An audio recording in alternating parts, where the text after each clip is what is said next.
La furia del monzón, por Thea Guanzón. Capítulo final. Mientras sus compañeros se dispersaban por el salón de baile, 10 asesinos revisaban el área de descanso con los mosquetes preparados y caminando muy juntos. Una figura salió asustada desde detrás de una de las mesas volcadas y se dirigió a toda velocidad hacia la salida. Uno de los asesinos apretó de forma instintiva el gatillo y el virote de magia de vacío resultante rodeó a la persona con máscara de cabra con una luz violeta, tras lo cual cayó desplomada al suelo. Tras la mesa en la que Alaric y ella se escondían, Taliesin se tapó la boca con la mano para reprimir un grito. ¡Idiota! Gritó alguien. Acabas de matar al Rayán Wempuk. Dijeron aquello en el idioma del dominio. Por supuesto, Taliesin había sabido que los asesinos debían de ser nenavarenos, a juzgar por los mosquetes de vacío y las jaulas de Sarimán, además del hecho de que los dragones no se hubiesen alzado del océano. Pero aquella confirmación hizo que le diera un vuelco al estómago. Ahora Wempuk había muerto y no había tiempo para llorar su muerte. Sus asesinos se acercaban más y más a su escondite. Pero sí que había alguien que gritaba, desde el otro lado del salón de baile, por encima de todo el estrépito que se escuchaba. Podían escucharse gritos, a alguien decir no y Ami entre sollozos ininteligibles. Orial. Acababa de ver a su padre morir. Ahora, le dijo a Alaric. La mesa redonda era lo suficientemente pequeña como para cargar con ella con algo de esfuerzo, y lo suficientemente grande como para concederles algo de cobertura. Alaric la alzó y sostuvo el tablero frente a ellos a la vez que ambos echaban a correr en dirección a los enemigos. Taliesin disparó un virote de vacío tras otro. La mesa servía tanto de escudo como de ariete, y aquello les permitió romper la formación de los asesinos y hacer que se dispersaran.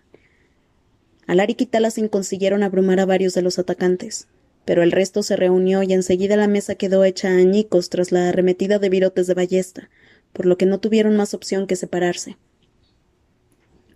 Taliesin sabía que no tenía opción alguna de ganar, ya que no podían usar la etermancia y estaban sobrepasados en número por mucho. Pero Alaric era tan feroz y salvaje como un tigre enjaulado y aquello la inspiró de sobremanera. Se puso a cubierto tras unas columnas y se deslizó bajo una lámpara de techo caída.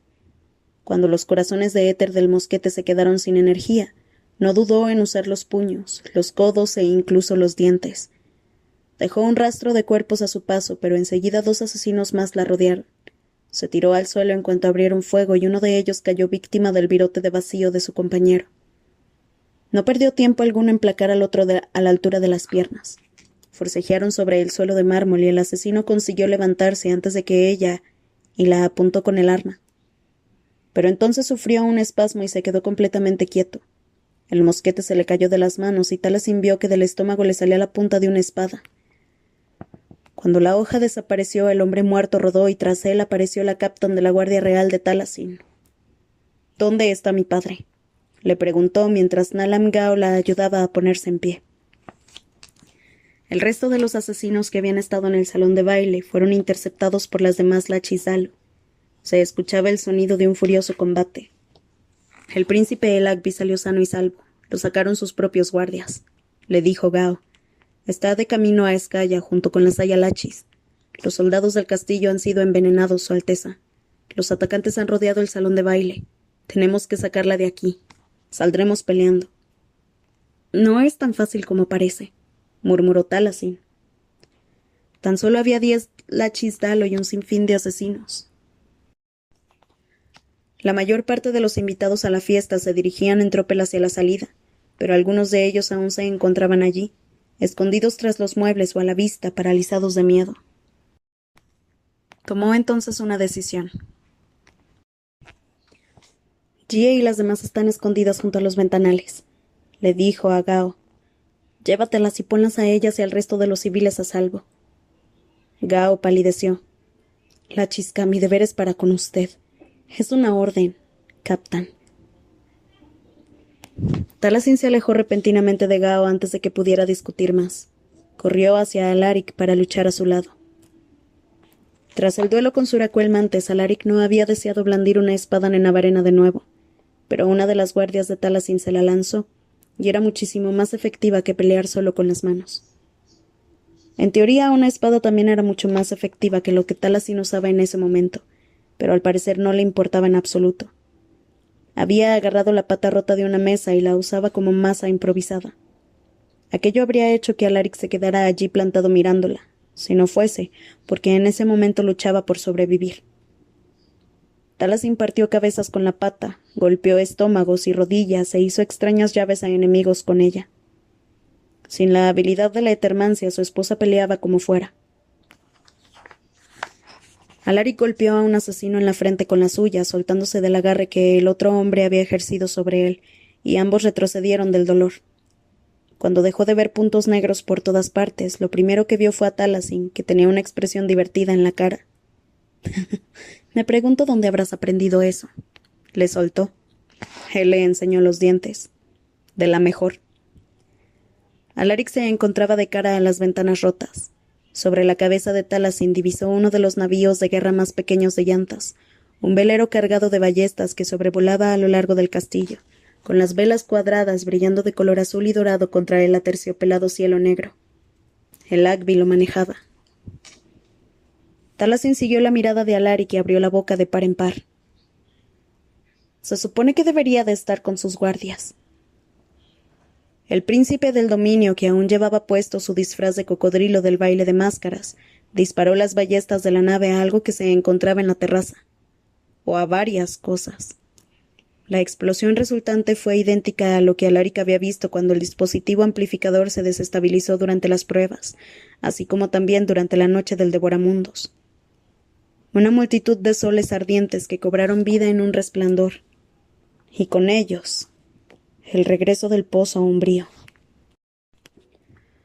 Los ojos de su marido destellaron repentinamente de color plateado, y aquello fue todo lo que Talasin necesitó para formar un escudo. La telaluz se desparramó en su interior, ardiente e intensa. Y el escudo dorado que se materializó en su mano tembló y echó chispas cuando las oleadas de magia de sombra se estrellaron contra ella, ondeando a su alrededor hasta rodear a los atacantes que se encontraban más cerca. Los gritos de los moribundos se mezclaron con el chirrido gutural del eterespacio, una parodia insufrible de la música de la orquesta. Más asesinos se reunieron alrededor de donde Talasin y Alaric se encontraban. Ni la magia ni la luz de las sombras podían frenar el vacío voraz, si no había eclipse alguno. Pero los atacantes que portaban los mosquetes eran de carne y hueso, y a ellos sí que podían derribarlos con jabalinas de luz o cuchillos arrojados hechos de sombra, lanzados en todas direcciones por unas cadenas abrasadoras. Talasin disfrutó del regreso de su etermancia y trató no sentir una satisfacción vengativa demasiado grande. Pero mientras pensaba en sus invitados aterrados y en lo cerca que había estado su familia de ser asesinada, y en el pobre y viejo Ito Wempuk, el sentimiento creció en su interior. La telaluz aumentó con su ira, tomando la forma de una espada que blandió mientras Alaric y ella rompían la formación enemiga. Talasin estaba demasiado ocupada en la vorágine de cortar y apuñalar, por lo que no se percató de que al atacante que habían flaqueado su posición había caído. Cuando vio el movimiento y un remolino de éter a su izquierda, automáticamente atacó con la espada como respuesta. Cegada por la ira, ni siquiera se percató de que era Alaric hasta que estuvieron el uno frente al otro, mirándose a través de la neblina de sus armas, que habían chocado la una con la otra. Quizás debería de haber abandonado el gesto furioso de su rostro, o quizás Alaric debería de haber suavizado la mirada al reconocerla. Pero aquello también era instintivo. Estaban rodeados por los enemigos caídos. El suelo era un caos de charcos de sangre y cristales hechos añicos. Tenían la ropa rota, estaban sin aliento y la adrenalina les recorría la sangre. Su instinto les decía que era peligroso, y sus cuerpos reaccionaban igual que durante la guerra de los huracanes. En el estado en que estaban ambos, bien podrían haberse rajado las gargantas. Pero Alaric se acercó a ella por encima de las dos espadas y en su lugar le dio un implacable y apasionado beso. En ese momento se escuchó otra ráfaga de disparos de vacío desde la obscuridad, así que se separaron. Talasin trastabilló desde donde había estado expuesta a una posición donde pudiera defenderse mejor. Vislumbró a Orial, que estaba de rodillas y encorvada sobre el cadáver de Wempuk. Orial se había separado de las nobles que habían huido para ponerse a salvo, y había cruzado el campo de combate para llegar junto al cadáver de su padre. Algo en la cabeza de Taliesin se quebró, algo que había estado al límite tras todos los horrores que había visto en los últimos minutos, en los últimos años. De repente no miraba a Orial y a Wempuk, sino que veía el pasado, a Kaede en la cubierta de la brisa veraniega con la cabeza de Sola sobre el regazo. La máscara de mantis religiosa de Orial, que estaba tirada sobre el suelo de mármol, se transformó en el virote manchado de la sangre de Sol, que había rodado por los blondes de teca y los clavos de hierro. Todo llegaba a su fin, incluso el dolor, incluso los imperios. Todo menos esto. La guerra era una estación interminable y eterna. No importaba lo que Taliesin hiciera, la corona que llevara en la cabeza o a quien amara. Siempre moriría alguien. Orial alzó la cabeza y miró a Taliesin a los ojos. Y había algo.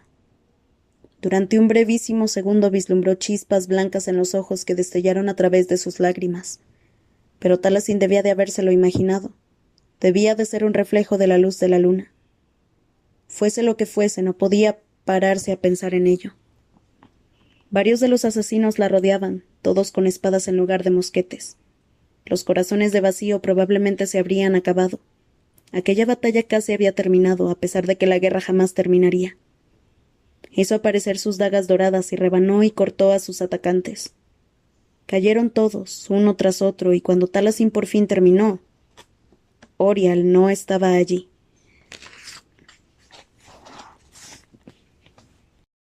Taliesin miró a su alrededor de forma frenética, con el pulso acelerado. Tenía que sacarla de allí. Había perdido de vista a Kaede en última morada y la había abandonado a un destino incierto. Pero no podía fallarle también a Orial. No podía abandonarla cuando aún podía salvarla. En la penumbra vislumbró una falda con alas rosadas que desapareció hacia la antecámara por la que Alaric y ella habían entrado antes. Taliesin echó a correr en su dirección, dejando la batalla a su espalda. Gao había mencionado que los asesinos habían rodeado el salón de baile, así que quizás también se encontraban en las antecámaras, preparados para asesinar a quien saliera por allí, de forma descuidada, al igual que habían hecho con Wempuk.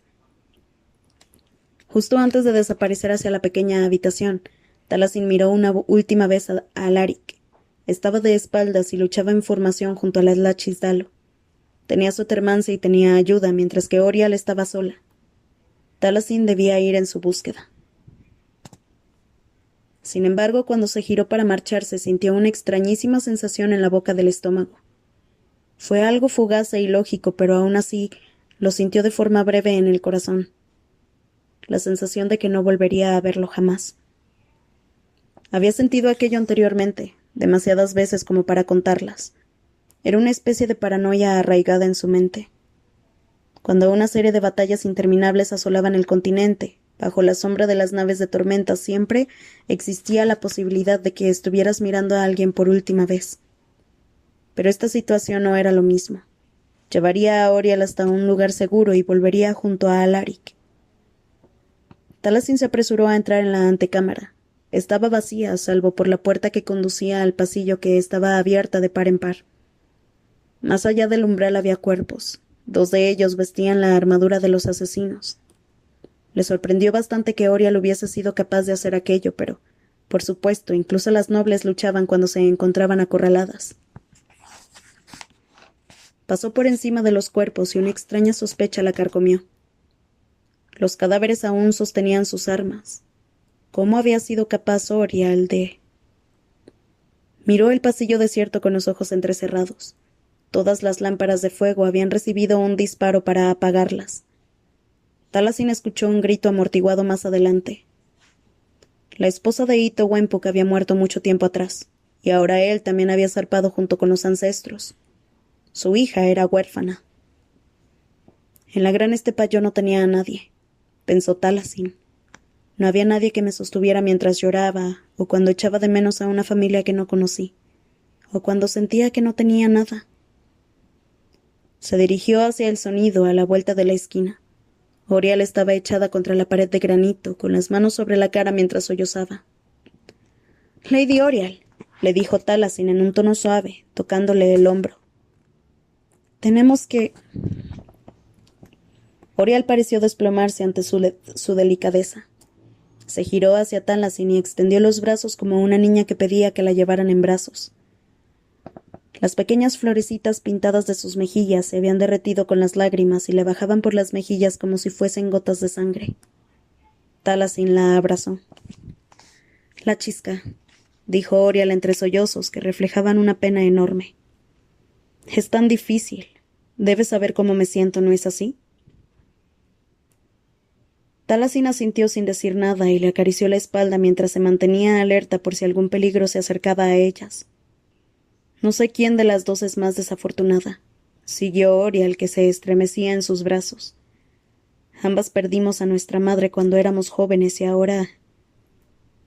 Al menos tiene al príncipe el Agbi, pero al menos mi abuela no asesinó a mi madre. ¿Qué? Se produjo un desgarro en el velo que separaba el mundo material y el eterespacio. Talasin escuchó un crujido, como aceite al caer sobre una sartén caliente, pero 100 veces más fuerte.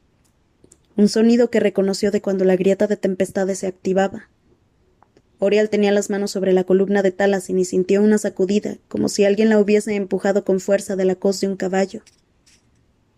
La energía blanca azulada le invadió la vista y le atravesó el cuerpo.